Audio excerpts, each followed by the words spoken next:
Hey Calvary, it's so good to be talking to you. Thank you so much for sending us. We're here in Zambia right now, and we just wanted to send a quick update to let you know what's been happening here. One of my favorite testimonies of our time here that some of you may have heard or read in our newsletter was we were working in a village going hut to hut ministering, and we got to share with this one man and his family. He had been known as a village alcoholic, and his family was kind of falling apart. But through sharing the word and just following the leading of the Holy Spirit, we were able to minister to him.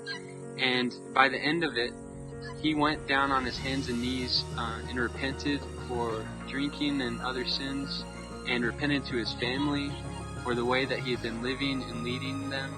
And you could see that God really touched his heart, because he even started to cry. And that's not something you see normally in Zambia. They don't really show much emotion, so you could really see that God was really touching his heart in that moment.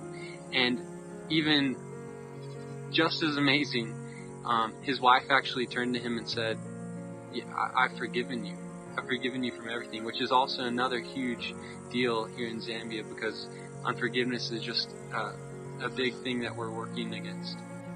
We were in an area called Samwatachela, and we held a night meeting, basically invited like a ton of people to come and just have like a worship night at a bonfire. And we actually prayed for a ton of people to get baptized in the Holy Spirit. And I just remember this one guy who, like, Joel and I prayed for, and like he was just so hungry and so sincere and so passionate, and like he had just been saved, and then he was like, I just want more of God, and like I want to be a minister, and he's like going on all this stuff, and we're like, yes. And but it's just been incredible. And it's also incredible that like people aren't just getting saved, they're getting set free, they're getting empowered by the Holy Spirit in the bush of Africa. They want to be called to they're called to ministry, they want to go do ministry. So God's just doing a lot of incredible things in the bush. But thank you for being such a huge part of what God's doing in the nations, of what God's doing in the remote areas of Africa, and just also a huge part of our lives personally. And we love you guys so much, and we're so excited to tell you more in person when we get home. So we love you. We love you.